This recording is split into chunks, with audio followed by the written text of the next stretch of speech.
Right, guys, good afternoon and welcome to the Tuesday afternoon kitchen talks. Every Tuesday, different health subjects during the lockdown period to look after your well-being, your health, your fitness, your mental fitness. So today's subject, I'd like to introduce you to a good friend of mine and a hospital consultant, Dr Saager Patel. And today's subject is about improving sleep, especially just coming back off the back end of Mental Health Week, and people's sleep has been massively affected during this lockdown period. So welcome, Saager, to the Health Kitchen.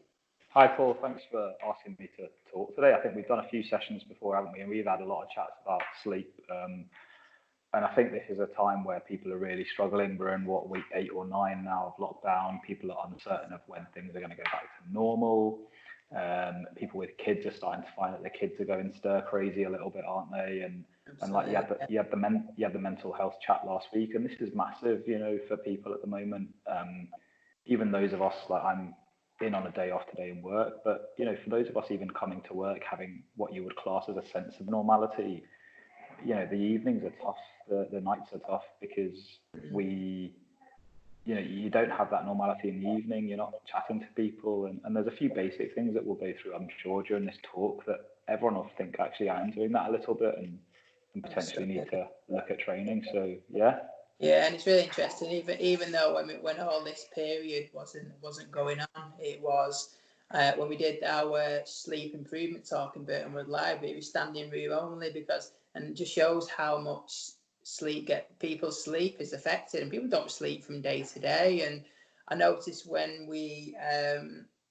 a lot of people were saying to us when they come to the talk is they could get to sleep and then they woke up at 1 o'clock, 2 o'clock, 3 o'clock, and through the evening. And we do know from a lifestyle point of view how it affects your energy, your mood the next day, your weight loss, your food choices. It plays a massive role in. Yeah, I think the big one for me at the moment is mood. How you spoke about, we're in a world that is completely different to May 2019 and 2018. We're in a world that was different to January 2020, and I think mood is the big one. We're trying to keep a sense of normality, especially those of us with families, and sleep is one of the major things. It's the one thing we will do every single day. There's a few things that we do just to survive every day, and sleep is one of them. So start to get that right, it helps us in terms of normality. It helps us get that rhythm, and especially when we're talking about children and what they're feeling like isolated. You're really looking at trying to use that advantage to keep that sense of normality as part of your day. Absolutely, yeah. So I remember when we talked about, obviously patients keep saying to us they can't sleep from the time. So normally the things I start looking at when I'm doing my lifestyle consultations is we start obviously looking at caffeine. And I think caffeine's especially, I know myself, I've been drinking a lot more teas and coffees and been sat in the house, and wondered what time would you say? I normally say to patients if they're struggling to sleep is knock the caffeine on the head from dinner. I think the big one at the moment, if I look at it, I'm on a day in the office today, a rare day in the office, and I've already drunk more tea and coffee than I would do if I was out and about on the ward. And I think a lot of us are probably feeling like that if we're in an office or working from home more than we would do out in the office. Then, certainly we are probably going to be drinking more teas, coffees than we would do. I've got just some juice here now because I've had to sort of cut back, but you want to be careful as to that tea and coffee that you would have had in the morning, and then you would have gone to work and done a full day work. Now, because you're at home, because you are working from home, because you're in the office, social distanced, you're making more cups of tea and coffee. Now, for me, I'd cut all caffeine out at about 1, 2 p.m. I wouldn't go any later than that. And that's not to say I don't enjoy a coffee afterwards. I make sure it's decaf. I drink a lot of decaf green tea, especially through the day. Great herbal drink, puts a bit of taste into your water, warm water, nice and relaxing, keeps you well hydrated. But I'd certainly make sure it's from the decaf variety, and green tea can be quite deceiving because it doesn't always advertise that it's decaffeinated or caffeinated, but there is a strong caffeine content in tea and coffee. We sort of feel that coffee's the main problem, but actually it's not. You've got to look at your Diet Cokes, your Coca-Colas. You know, are you drinking an energy drink? Is there there's a lot of drinks out there that advertise themselves as healthy, energetic drinks at the moment. And you look deep down into their caffeine intake, and they're high, and the sugar's high. And you've had talks on nutrition, or you're going to have talks on nutrition, and you've had talks on mental health, and all of these things of sugar spikes that you have if you're drinking unhealthy drinks. Add to that impact of your mental health and ultimately your sleep at night. You know, what you've got to think about is the coffee that you drink at 2 p.m. will still be in your system in terms of the caffeine at 10 p.m. We look at a 6 to 8 hour washout window. So 2 p.m. is really the last cutoff for a coffee or a caffeinated beverage that you should be absolutely looking at. Yeah. And we mentioned obviously on the mental health week last week is where people drink a lot more alcohol, and it used to say a long time ago, when you saw a big night out, when you used to go out drinking, and you used to just sleep the alcohol off, and then it was always the next few days my sleep was interrupted from drinking too much alcohol. Obviously I don't do that as much now, working as a lifestyle advisor, but I found or the next evening my sleep was still, and it was going back to work on the Monday morning after a Saturday night out. So alcohol sales, from what I understand, wine sales have gone up 20-30% recently, which you'd be surprised because you think all the bars and everything are closed. But what it shows is that probably people are buying wines and things like that and drinking at home. Now the danger at home is that, you know, your bottle of gin that costs you £20 goes a lot further than £20 does in the pub. Yeah. So, you know, you buy a bottle of gin or you buy a bottle of wine for a couple of pounds. I mean, you can pick a bottle of wine up from anywhere between £3 to, well, hundreds, can't you? But imagine walking into a pub with £3. It wouldn't get you very far these days. Yeah. But you know, you can pick a cheap bottle of wine up that tastes okay from any supermarket for £3-4. And I think the risk there is, you know, when you're looking at it is how are you taking that on board? So, you know, I do, like you just said, I enjoy a drink as much as the next person, but it's about making sure that you know that will impact on your sleep. The sugars involved in most drinks, the calories involved in most drinks. You know, a glass of wine can be up to 500 calories. I mean, that's a good meal. And if you're having 2 or 3 of those, your body's having to break that down. The sugar content in it also causes your blood sugars to go up, down, spike. And I'm sure your nutrition guys will speak about that. Added to that, you know, if you're having a gin and tonic or a vodka and Coke, you know, you've got to think about what is in the mixer, what is in the substance you're putting it with. You know, and is that really the healthy thing that you want to be drinking? And so your sleep gets disturbed based on drinking excessively, and that's where even a few drinks at night will disturb your sleep. And like you say, the next morning you feel dehydrated. You feel, you know, we always want to go to the toilet in the pub, don't we? We always want to go for a pass urine. So it does naturally dehydrate you. And what we're very bad at doing, which they're better on the continent at, is making sure that we've got some water with our drinks to make sure that our bodies aren't getting dehydrated. Now, that's not to say if you have 1 glass of wine, you're allowed, and water, you're allowed 3 glasses of wine and 3 waters. It's still about curtailing that, but making sure that you're not substituting food and water for drinking alcohol. And that's one of the big problems we see in the long run. Absolutely, yeah. And thinking about it, it's just literally trying to stay away from as much mental stimulation as well. And going back, I think about the mental health talk we did last week, it's very sitting on a fine line with sleep improvement. And I think the social media, people with less time are glued to the phone too much, or especially in the evening when they're lying in bed and playing on social media sites as well. That's all mental stimulation, what's going to keep you alert. So we've adopted a policy in our house where there's we don't use devices other than on the ground floor. So we try and avoid any sort of devices going upstairs. So that helps at night. So, you know, your phones are charged in the kitchen, and they go in the kitchen, you turn the lights off, you go upstairs, you have your shower and brush your teeth, which we'll talk about that routine in a minute. But that means that the phones are downstairs. There isn't that temptation of, I can't sleep, I'll look at social media.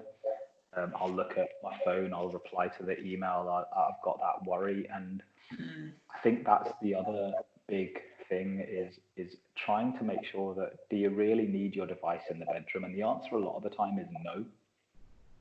I do on-calls at the hospital, so one night a week, or sometimes at the moment 2 or 3 nights a week, I will have my phone in the bed next to me, and that's a need. It's a necessity. I have to do it. I have to be there. But do we all need that? Do we really? You know, the other nights when I'm not on call, it'll be downstairs. It'll be on vibrate, so there's no way I can access it. And in the morning, I'm not looking at my phone until I've got dressed, brushed my teeth, I'm downstairs, and then we pick the phone up. You know, absolutely. The other thing, like you mentioned about screen time on your phones, you know, you can set individual times. So for social media, set yourself a 1.5 hour limit, or say to yourself, using your phone, they can all do it these days. You know, at 8:30, I'm no longer allowed to use social media. And so you've got to limit that activity. And it's even more important in the kids. The kids use it to communicate. The kids use it to talk to their friends and keep up to date more than you or I do. And we certainly have made sure that the phone is off at 9:30 p.m. and it's just downtime. You can, again, using technology these days, you can set up family groups and things on Apple and Google and other Android platforms. And we've set up a family plan whereby we can monitor how much phone usage there is, and we have controlled how much social media is allowed every day, and the phone will switch off other than emergencies at a certain time and only turn on at a certain time. And the ability to do that, we've had feedback, and it's hard to get positive feedback from a teenager, but you know, even she's noticed that when she's at her friends or when she's away and she's on the phone late at night, she sleeps worse. And so we've built it into the system now where actually voluntarily we don't have to have the discussions. Yeah, initially there were grumbles. You know, trying to take a phone off a teenage girl is not the easiest thing to do. But the year, you know, it took a little while, and now it's very surprising for us to go upstairs without the iPad outside on the landing and the phone downstairs, which we then take downstairs. I remember when we did the sleep seminar, Saager, we talked a lot about creating that golden hour before bed, didn't we? Yeah. You know, obviously the lighting, looking at room temperatures, and these are all things that play a massive big part as well. I always remember what you said about keeping your room temperature cool, but putting your hot water bottle in the bed so you're getting in from a cool room to a warm bed. And this is difficult at this time because we're in that sort of time where the odd day, today's a bit cooler outside, yesterday and the day before quite warm. The golden hour is exactly what I kind of a massive fan of. So, you know, I look at it and you go, you wouldn't go for an operation without having a preoperative assessment. You wouldn't go onto the football field without warming up. You wouldn't start playing, you know, Warrington Wolves are out training and warming up for 40 minutes before they start the match. And it's you've got to think about your sleep in that way. So the golden hour is devices off, showering, brushing your teeth. Use lighting for that. So simple things like dimmer switches are great. You know, I'm sat in a very, very well lit meeting room at the moment, but I certainly wouldn't be wanting to be in this room and then go straight to my bedroom. This room is designed to keep people alert. It's designed to keep people awake. And you look at most bathrooms these days, and they're bright LED lights. There's mirrors everywhere. They're designed to look bright and airy. We want everything to look big, and we want everything to have light everywhere. But actually at night for sleep, that's really, really not what we're looking at. So, you know, very easily now you can buy orange light bulbs, you can buy darker coloured light bulbs, dimmer light bulbs. Equally, sometimes the oldest and simplest things are the best. You know, candles. You know, keeping obviously fire risks there, but in the bedroom, can you use a candle or 1 or 2 candles next to on the bedside tables and blowing them out before you go to bed? But little things like that. But you've got to be mindful, obviously, of the fire risk. But we use dark orange lights, and even in the bathroom, can you fit a dimmer switch? Available quite easily online on easy, popular websites, shopping websites. Mm. They sell motion sensor lights, which I'm a big fan of. You go into the bathroom, the motion sensor light comes on. You think about the process of going to sleep. Well, we used to go to sleep when it was cold and dark outside. And now we're sort of in bright lights, brushing our teeth, having a shower, doing our evening routine, and then expecting to be able to go straight to sleep. The golden hour comes from using that hour till eye classes, turning down the noise. And that noise is not only the noise as in the sound, but it's the visual. It's what are you doing with that hour? That's the hour where you start to go, right, I want to go to sleep at 10 p.m. Just reduce stimulation. Exactly. So we talked when we had that talk about, if you want to go to bed at 10 p.m, it's about 9 o'clock that you need to start thinking about it. Yeah. What you don't want to get to the habit of doing is, I want to go to 10 p.m. and it gets to 3 minutes to 10 and you suddenly think, oh, I've got to go to bed. And there's a panic. Yeah, there's absolutely. a panic. And all that panic is going to do is stimulate you. It sends your adrenaline spikes. You're rushing around trying to pack your work bag for tomorrow. You're rushing to send that last email. You're brushing your teeth. You grab something, and you get to bed. And actually all you've done is you've worked yourself up because you've rushed to get into bed. So what we talk about is that hour. It's amazing how we as people, we always think about, we're going to get a bit fitter and a bit healthier. So we start looking at how much exercise we do. We start eating better, and sleep's probably the one you do the most of. And another question somebody asked as well was about napping, and we mentioned, and we always tell people, because there's 5 stages of sleep, and when you nap, you go into your early stages, and we say no longer than 30-minute nap earlier in the day. Yeah, so I think naps are really good for building up time, and if you're tired, but definitely set an alarm for 30 minutes. You don't want to be sleeping longer than that. Equally, if you're sleeping and your phone's around, you don't want your phone going off after 3 minutes and waking you up. So, a great one is phone on do not disturb, and then use the timer for 30 minutes, and then set it next to you so it will just wake you up after 30 minutes. You don't want to start falling asleep longer than that. And that's crucial, especially at this time where, you're home at the moment, you'll do this talk, you might do a bit in the kitchen, you might go and sit on the sofa and watch TV and fall asleep in front of a rubbish movie that's on. And suddenly an hour later, you've slept on the sofa, you've slept badly, you've slept for an hour, it's now 2 o'clock and you've missed lunch. So you grab something. I've done that. You grab something unhealthy. Yeah. That vicious unhealthy circle. Exactly. And then suddenly you've grabbed something unhealthy at 2 o'clock. You're feeling tired, so you think, oh no, do you know what? I'll just have a muffin and a coffee because I need to wake up and I need something stimulating. Yeah. And then suddenly at 2:30 you've had a muffin and a coffee. And where does that leave you for the rest of the day? And when we talk about routine in lockdown, I think that's the key, isn't it? Is absolutely trying to maintain some. So we still wake our daughter up at 7:30, which is what, she would normally leave for school at 7. So fine, we're not waking her up at sort of 6:30, 6:15 that we normally would do, but we leave the house at 7:30, and she's awake, she's out of bed at that time. So there is that routine, and kids are finding it difficult. The difficult thing at the moment is when we're both at work. So families that are at work, going back to work now, leaving the kids at home that are older, you find them creeping back into bed in the afternoon on the phone, or playing on their Game Boy, or back in bed, or they've got the blanket out and they're just lying on the sofa. And then they get to the evening and they go, I'm not really tired. Yeah. And well, one, the bedroom should only be used for sleep.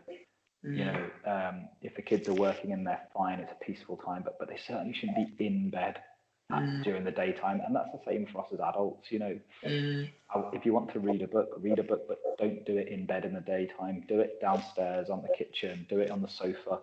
Your bed is a very, very kind of sacred place, and it should only be used for certain activities, and sleep is one of them. And so if you're starting to use your bed through the day, especially as teenagers or kids, oh, do you want to go watch your iPad in bed at 3 p.m. in the afternoon? Well, when they then go to bed in the evening, the bed has not got that kind of sacred area anymore. It's used for everything, eating and all that, and it shouldn't. You've got to maintain that cycle. Yeah, absolutely. Brilliant. So, like I said, so top tips today, guys, is obviously caffeine, looking at that intake, obviously room temperature, thinking about social media, creating that golden hour before you go to bed. So, if anyone's struggling, there's some really good apps out there, some really good NHS sleep apps, Headspace, a really good mindfulness app as well. NHS Sleep Resources is really good. So, thank you, Saager, for coming No worries, to Paul.